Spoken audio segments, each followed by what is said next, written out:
Breaking news చూస్తున్నాం. నటుడు Chiranjeevi social మీడియాలో తనపైన అసభ్యకర పోస్టులు పెట్టారంటూ మరోసారి పోలీసులను ఆశ్రయించారు. సామాజిక మాధ్యమం ఎక్స్ వేదికగా అభ్యంతరకరమైనటువంటి పోస్టులు పెడుతున్న దయా చౌదరి అనేటువంటి వ్యక్తిపైన చిరంజీవి హైదరాబాద్ సైబర్ క్రైమ్ పోలీసులకు ఫిర్యాదు చేశారు.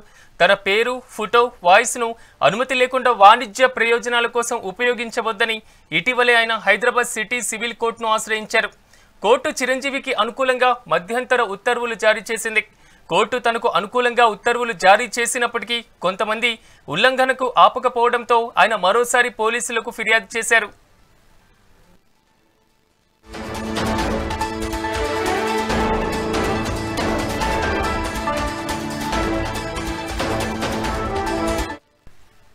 మెగాస్టార్ చిరంజీవి మరోసారి పోలీసులను ఆశ్రయించడం జరిగింది. సోషల్ మీడియాలో తనపైన ఉన్నటువంటి అభ్యంతరక పోస్టులకు సంబంధించినటువంటి అంశాన్ని ప్రధానంగా ప్రస్తావించడం జరిగింది. ఇక ఇదే అంశానికి సంబంధించి మా ఫిలిం కరెస్పాండెంట్ రాణి మరింత సమాచారం అందిస్తారు. రాణి, చెప్పండి, చిరంజీవి మరోసారి పోలీసులను ఆశ్రయించడం జరిగింది. తన అనుమతి లేకుండా తన వాయిస్, పేరు వీటిని వాడడానికి సంబంధించి దీనికి సంబంధించిన అప్డేట్స్ ఏంటి?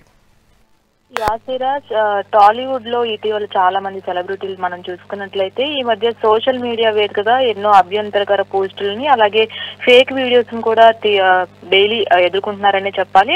అయితే కొంతమంది సెలబ్రిటీలు అయితే ధైర్యంగా ముందుకు వచ్చి ఈ అసభ్యకర పోస్టులు చేస్తున్న వారిపై అలాగే వారిపైన ఫేక్ వీడియోస్ సృష్టించి ఈ సోషల్ మీడియాలో పోస్ట్ చేస్తున్న వారిపై చర్యలు తీసుకోవాల్సిందిగా అటు కోర్టును కూడా ఆశ్రయించిన వారు ఉన్నారు. గతంలో మనం చూసుకున్నట్లయితే అక్కినేని నాగార్జున కూడా ఇదే విధంగా తన వ్యక్తిగత హనన చేస్తూ ఎవరైతే పోస్టులు కానీ, ఫోటోలు కానీ, ఇమేజ్లు కానీ అలాగే వాయిస్లు కానీ వినియోగిస్తే ఖచ్చితంగా చర్యలు తప్పవంటూ కూడా నాగార్జున కోర్టును ఆశ్రయించడం జరిగింది.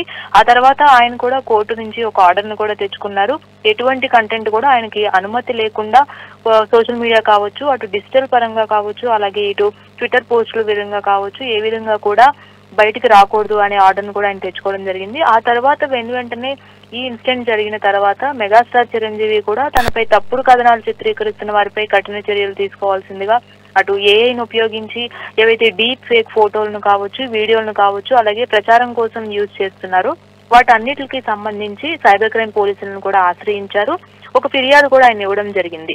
అయితే కోర్టు కూడా ఇదే అంశంపై పాజిటివ్ గా స్పందిస్తూ ఇకపై మెగాస్టార్ చిరంజీవి అనుమతి లేకుండా ఎటువంటి అభ్యంతరకర పోస్టులు కానీ అలాగే ఆయన ఫొటోస్ కానీ, ఇమేజెస్ కానీ, అలాగే వాయిస్లు కానీ, అలాగే వీడియోలు కానీ ఎటువంటివి కూడా ఉపయోగించకూడదు అని కోర్టు కూడా ఒక మధ్యంతర ఉత్తర్వులు కూడా జారీ చేయడం జరిగింది. దీంతో మెగాస్టార్ కాస్త అభిమానులు కావచ్చు, మెగాస్టార్ చేసిన ఫిర్యాదు మేరకు అటు లాయర్లు కూడా కాస్త ఊపిరి పీల్చుకున్నారు. తర్వాత వెంటనే ఆయనకి ఆర్డర్ వచ్చిన వెంటనే మళ్ళీ ఒక వారం రోజుల్లోనే మళ్ళీ ఆయనపై అభ్యంతరకర పోస్టులు పెడుతూ అలాగే దుర్భాషలాడుతూ కూడా కొన్ని ట్విట్టర్ హ్యాండిల్స్ పోస్టులు పెడుతున్నాయని చెప్పాలి. ఈ విషయంపై చిరంజీవి కూడా మరోసారి ఫైర్ అయ్యారు. అదేవిధంగా సైబర్ క్రైమ్ పోలీసులు కూడా ఆ ట్విట్టర్ హ్యాండిల్స్ ని జత చేస్తూ ఫిర్యాదును కూడా ఇచ్చారు సిరాజ్.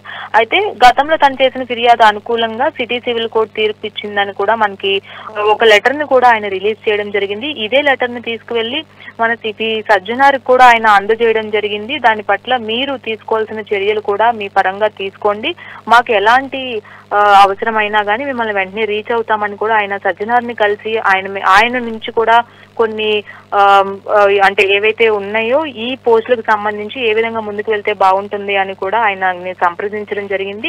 అయినా సరే మరొక్కసారి ఇలాంటి అభ్యంతరకర పోస్టులు పెట్టిన వారిపై చిరంజీవి ఇంకా వదిలేదు లేదన్నట్లుగానే మరోసారి సైబర్ క్రైమ్ పోలీసుల్ని ఆశ్రయించారు. అయితే ఆయన చేసిన ఫిర్యాదులో ముఖ్యంగా మనం చూసుకున్నట్లయితే దయా చౌదరి అనే వ్యక్తి చేసిన కొన్ని వ్యాఖ్యలను ప్రత్యేకించి చిరంజీవి హైలైట్ చేశారనే చెప్పాలి. అసలు ఈ దయా చౌదరి ఎవరు, దయా చౌదరి వెనకాల ఎవరున్నారు, ఒక సంస్థ ఉందా లేదంటే గ్రూప్ ఆఫ్ పీపుల్ ఎవరైనా సరే కలిసికట్టుగా ఈ ఏఐ ఇమేజెస్ ని కానీ ఫేక్ వీడియోలను కానీ పోస్ట్ చేస్తున్నారా అనే కోణంలో కూడా అటు సైబర్ క్రైమ్ పోలీసులు దర్యాప్తును మొదలు పెట్టారు. సోషల్ మీడియా వేదికగా జరుగుతున్న ఈ వార్పై మనం చూసుకున్నట్లయితే ఈ ప్రత్యేకించి సెలబ్రిటీలు ఎవరైతే 4 పిల్లర్స్ గా మనం చెప్పుకుంటామో అందులో ఇద్దరు సెలబ్రిటీలు అటు నాగార్జున కావచ్చు, ఇటు చిరంజీవి గారు కావచ్చు, వీరిపై ఇలాంటి అభ్యంతరకర పోస్టులు రావడం పైన కూడా ఈ విషయంపై ప్రాధాన్యత సంతరించుకుందని చెప్పాలి. మొత్తంగా హైదరాబాద్ సైబర్ క్రైమ్ పోలీసులు అయితే అటు ఐటీ యాక్ట్ అలాగే భారతీయ న్యాయ సంహిత కింద పలు సెక్షన్లను కూడా జోడిస్తూ ఈ కేసు నమోదు చేశారు. మొదటిగా పోలీసులు మనకు గుర్తించింది ఏంటంటే ఇది ఒక్క దగ్గర నుంచే జరుగుతుందా లేదంటే వేరే వేరే సంస్థలన్నీ కూడా కావాలనే వ్యక్తిగతంగా వీళ్ళని డ్యామేజ్ చేయడానికి ఇది చేస్తున్నారా అనే దాని పట్ల కూడా ఇటు పోలీసులు దర్యాప్తు ప్రారంభించారు. కాబట్టి ఈ అంశం పైన కఠినంగా చర్యలు ఉంటాయని కూడా గతంలో కోర్టు నుంచి ఏదైతే ఈ ఫిర్యాదు మేరకు ఉత్తర్వులు జారీ అయ్యాయో ఆ ఉత్తర్వుల్లో కూడా ఈ సెక్షన్ల కింద ఏదైతే కేసులు నమోదవుతాయి, వాళ్ళకి ఎలాంటి శిక్షార్హులు అనే దానిపైన కూడా గట్టిగానే కోర్టు తీర్పునిచ్చింది.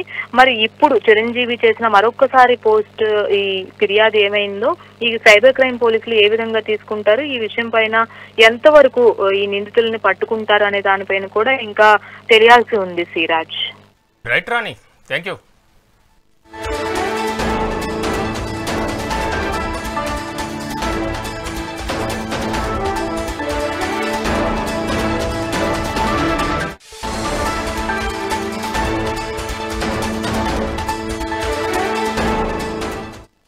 మెగాస్టార్ చిరంజీవి సోషల్ మీడియాలో తనపైన అభ్యంతరకర పోస్టులు పెడుతున్నారంటూ మరోసారి పోలీసులను ఆశ్రయించారు. సామాజిక మాధ్యమం ఎక్స్ వేదికగా అభ్యంతరకర పోస్టులు పెడుతున్న దయా చౌదరి అనేటువంటి వ్యక్తిపై చిరంజీవి హైదరాబాద్ సైబర్ క్రైమ్ పోలీసులకు ఫిర్యాదు చేశారు. తన పేరు, ఫోటో, వాయిస్ను అనుమతి లేకుండా వాణిజ్య ప్రయోజనాల కోసం ఉపయోగించవద్దని ఇటీవలైన హైదరాబాద్ సిటీ సివిల్ కోర్టును ఆశ్రయించారు. కోర్టు చిరంజీవికి అనుకూలంగా మధ్యంతర ఉత్తర్వులను కూడా జారీ చేసింది. కోర్టు తనకు అనుకూలంగా ఉత్తర్వులు జారీ చేసినప్పటికీ కొంతమంది ఉల్లంఘనలు ఆపకపోవడంతో ఆయన మరోసారి పోలీసులకు ఫిర్యాదు చేశారు.